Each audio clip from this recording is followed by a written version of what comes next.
Bismillahirrahmanirrahim. Assalamualaikum warahmatullahi wabarakatuh. Halo semuanya, bagaimana kabarnya hari ini? Alhamdulillah, semuanya dalam keadaan sehat ya. Semoga selalu sehat dan senantiasa berada dalam lindungan Allah Subhanahu wa Ta'ala.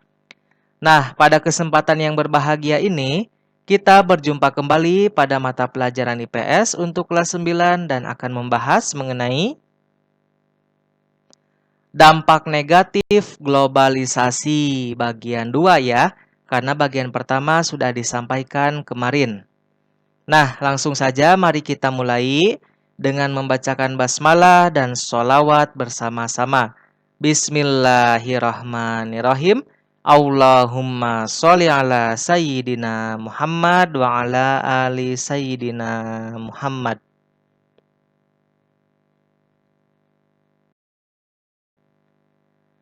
Pencemaran lingkungan ya. Nah, ini dia ilustrasi lingkungan yang begitu rusak ya. Karena polusi dari kendaraan, dari industri ya, dari pabrik pengolahan dan lainnya. Masuknya perusahaan asing dan pembangunan sebagai proses dari globalisasi telah membawa perubahan dalam lingkungan alam.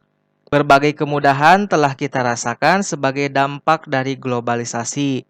Namun demikian, proses globalisasi yang tidak dibarengi dengan analisis masalah dan dampak lingkungan atau AMDAL sering menimbulkan malapetaka, yakni berupa pencemaran lingkungan. Lalu, pengertian pencemaran lingkungan itu apa? Pencemaran merupakan perbuatan mencemari atau membuat lingkungan menjadi tercemar. Pencemaran dapat dikelompokkan menjadi pencemaran udara, pencemaran tanah, pencemaran air, dan pencemaran suara. Pencemaran lingkungan, baik lingkungan udara, air, suara, maupun tanah, akan berdampak bagi kesehatan tubuh manusia maupun makhluk hidup yang lainnya. Banyak wabah penyakit yang ditimbulkan dari pencemaran. Misalnya, sesak nafas, keracunan udara, kolera, asma, dan TBC. Mengingat bahaya tersebut, berbagai usaha perlu dilakukan untuk menjaga kelestarian lingkungan, ya. Nah, mari kita lanjutkan pembahasannya. Berikutnya, dampak negatif globalisasi yaitu kenakalan remaja. Apa itu kenakalan remaja? Kenakalan remaja dapat diartikan sebagai semua perbuatan anak remaja. Apa itu anak remaja? Yaitu usia belasan tahun yang berlawanan dengan ketertiban umum, nilai dan norma yang diakui masyarakat, yang ditujukan pada orang, binatang, dan atau barang-barang yang dapat menimbulkan bahaya atau kerugian pada pihak lain. Nah, itu dia ya, pengertian kenakalan remaja. Nah, di awal Bapak ingin mengkampanyekan ya. Mari kita sebagai remaja ya, sebagai usia belasan tahun, hindari kenakalan remaja dan mari berprestasi ya bagi kemajuan diri sendiri, keluarga, bangsa dan negara ya. Sekali lagi mari berprestasi, hindari kenakalan remaja ya. Mengenai kenakalan remaja ini, apa saja yang akan kita bahas? Pertama, bentuk-bentuk kenakalan remaja. Dua, gejala kenakalan remaja.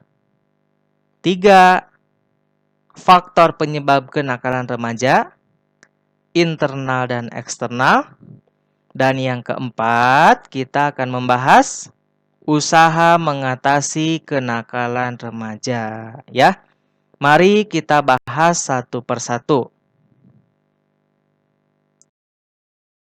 Pertama, bentuk-bentuk kenakalan remaja. Kenakalan remaja yang menimbulkan korban fisik pada orang lain seperti perkelahian, perampokan, pembunuhan. Bentuk yang kedua, kenakalan remaja yang menimbulkan korban materi seperti perusakan, pencurian, pencopetan, pemerasan. Berikutnya, kenakalan remaja yang tidak menimbulkan korban di pihak lain seperti penyalahgunaan narkoba. Kenakalan yang melawan status sebagai pelajar dengan cara membolos, mengingkari status sebagai anak dengan cara pergi dari rumah atau membantah perintah orang tua. Selanjutnya, kenakalan remaja non-kriminal adalah remaja yang cenderung tertarik pada kesenangan yang sifatnya menyendiri, apatis terhadap kegiatan masyarakat atau sekolah, melamun, mudah tersinggung, dan sebagainya. Dan gejala yang terakhir, perasaannya sangat peka dan mudah terluka, cepat tersinggung dan membesar-besarkan kekurangannya sendiri, ya. Nah, itu dia bentuk-bentuk kenakalan remaja. Berikutnya, kita akan bahas gejala kenakalan remaja. Apa saja gejalanya? Pertama, mengebut di jalan. Membentuk kelompok-kelompok dengan aturan tidak etis, misalnya kelompok pergaulan bebas. Membentuk kelompok yang cenderung membawa ke arah destruktif, seperti kelompok tawuran, pemerasan. Pengedaran gambar atau VCD porno di kalangan anak remaja. Memakai, mengedarkan, dan memasuki jaringan pemakaian narkoba dan obat-obat terlarang. Tindakan indisipliner di sekolah, di rumah, di tempat umum misalnya, tidak masuk sekolah, membolos, tawuran, tidak patuh pada orang tua dan guru. Mencoret-coret dan merusak fasilitas umum. Melakukan tindakan penyimpangan seksual, misalnya pemerkosaan, pencabulan, kumpul kebo, dan sebagainya. Dan gejala yang terakhir, melakukan tindakan kriminal, misalnya mencuri, merampok, membunuh, dan sebagainya. Berikutnya, kita akan bahas penyebab kenakalan remaja. Pertama, kita akan membahas faktor internal. Dan yang kedua, kita akan membahas faktor eksternal, ya. Mari kita bahas satu persatu ya, dimulai dari faktor internal. Pertama, ada krisis identitas. Apa maksudnya? Perubahan biologis dan sosiologis pada diri remaja memungkinkan terjadinya dua bentuk integrasi. Integrasi pertama, terbentuknya perasaan akan konsisten dalam kehidupannya. Integrasi kedua, tercapainya identitas peran. Kenakalan remaja terjadi karena remaja gagal mencapai masa integrasi kedua, yaitu tercapainya identitas peran, ya. Yang kedua, faktor kepribadian. Masa remaja dikatakan sebagai masa yang sedang mencari jati diri. Pada periode ini, seseorang meninggalkan masa anak-anak untuk menuju masa dewasa. Masa ini dirasakan sebagai suatu krisis identitas karena belum adanya pegangan. Kepribadian yang tidak dapat dibentuk dengan baik akan mengarahkan remaja untuk melakukan kenakalan dan tindakan menyimpang dari nilai dan norma yang berlaku. Faktor internal yang ketiga yaitu faktor status dan peranannya dalam masyarakat. Tindakan menyimpang terhadap hukum yang pernah dilakukan anak mendorong kembali si anak melakukan penyimpangan. Seorang anak yang pernah berbuat menyimpang terhadap hukum yang berlaku seringkali pada saat kembali ke masyarakat Status atau sebutan ex atau mantan atau bekas yang diberikan oleh masyarakat sulit terhapuskan, sehingga anak tersebut kembali melakukan tindakan penyimpangan hukum karena merasa tertolak dan terasingkan, ya. Nah, itu dia faktor internal penyebab kenakalan remaja. Selanjutnya, mari kita bahas faktor eksternal penyebab kenakalan remaja. Pertama, kondisi lingkungan keluarga. Kondisi orang tua di lingkungan keluarga dapat menyebabkan terjadinya kenakalan remaja. Misalnya saja, orang tua yang disibukkan oleh karir dan pekerjaan menjadi kurang perhatian dan memberikan kasih sayang kepada anak. Selain itu, kesibukan mereka mengakibatkan kurangnya proses dialogis dan komunikasi efektif antara orang tua dan anak. Penyebab kenakalan remaja pada anak dari keluarga mampu atau kaya bukan terletak pada materi, tetapi lebih pada kurangnya kasih sayang dan perhatian. Sementara pada keluarga yang kurang mampu, penyebab kenakalan remaja adalah kurangnya perhatian orang tua karena sibuk mencari nafkah, ketidakmampuan untuk rekreasi, kondisi perumahan yang tidak memenuhi syarat, ketidakmampuan orang tua menyekolahkan anak, suatu pengaruh seseorang memiliki daya beli bukan karena faktor kebutuhan, tetapi takut akan sebutan ketinggalan zaman dan hanya untuk memenuhi gaya hidup dan sebagainya. Yang berikutnya, faktor eksternal penyebab kenakalan remaja yaitu kontak sosial dari masyarakat kurang baik.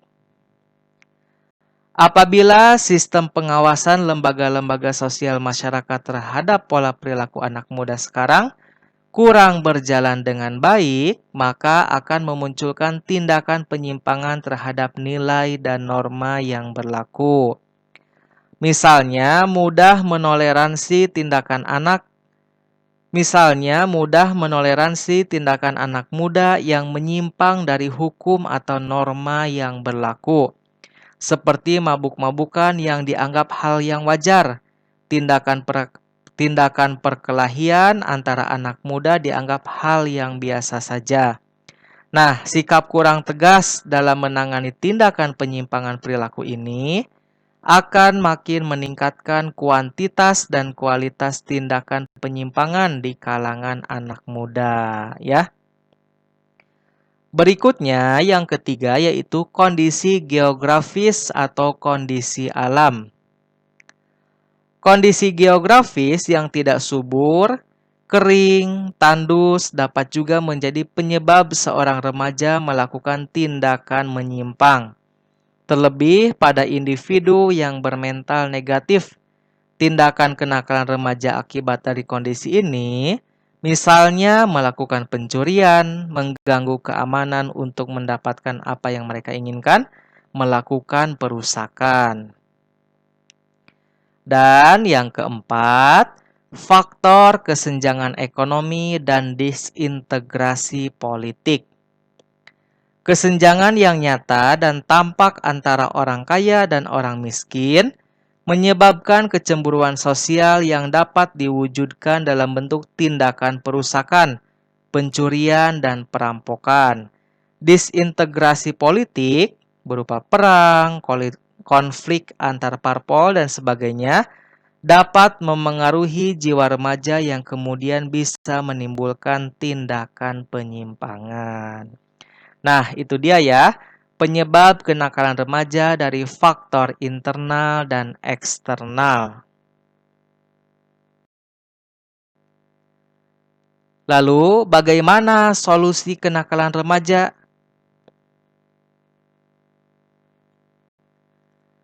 Pertama, menguatkan sikap mental remaja agar mampu menyelesaikan persoalan yang dihadapinya. Yang kedua, memberikan pendidikan tidak hanya dalam penambahan pengetahuan dan keterampilan, tetapi juga pendidikan mental, pribadi, agama, dan budi pekerti. Menyediakan sarana dan menciptakan suasana yang optimal demi perkembangan pribadi yang wajar. Menyelenggarakan kelompok diskusi dengan memberikan kesempatan mengemukakan pandangan dan pendapat para remaja dan memberikan pengarahan yang positif, ya. Dan solusi yang terakhir, mendirikan tempat latihan untuk menyalurkan kreativitas para remaja delikuensi dan non-delikuen. Delikuensi itu yang melakukan kenakalan remaja dan non-delikuen sebaliknya tidak melakukan kenakalan remaja. Diwadahi untuk menyalurkan kreativitasnya, ya. Nah, itu dia pembahasan panjang mengenai dampak negatif globalisasi berupa kenakalan remaja. Semoga kita terhindar ya dan menjadi remaja yang berprestasi ya. Sekali lagi menjadi remaja yang berprestasi. Hindari kenakalan remaja. Dan dampak negatif globalisasi yang terakhir yaitu individualisme yang semakin tinggi. Nah, lihat ilustrasi ini ya. Orang-orang begitu sibuk dengan smartphone-nya. Kadangkala mereka abai terhadap sekitar ya. Tidak memperhatikan dia berjalan, tidak bertegur sapa dengan orang lain, dan sebagainya. Lalu, apa itu individualisme? Individualisme bisa disebut sebagai perilaku yang mementingkan diri sendiri dan tidak mau tahu urusan atau kepentingan orang lain. Sekali lagi, individualisme bisa disebut sebagai perilaku yang mementingkan diri sendiri dan tidak mau tahu urusan atau kepentingan orang lain. Banyak sikap individualis yang berkembang di sekitar kita, di antaranya adalah menggunakan handphone tanpa memperhatikan keadaan di sekitarnya. Sikap individualis yang terjadi karena perkembangan teknologi ini terjadi karena mereka merasa tidak lagi membutuhkan orang lain dalam beraktivitas. Contoh sikap individualis lain ialah ketidakpedulian sosial terhadap sesama yang membutuhkan, seperti kaum miskin yang ada di sekitarnya, ya. Nah, itu dia pembahasan dampak negatif globalisasi bagian kedua ini. Terima kasih atas perhatiannya dan mohon maaf atas segala kekurangannya. Wa ma taufiqi illa billah alaihi tawakkaltu wa ilaihi unib. Assalamualaikum warahmatullahi wabarakatuh.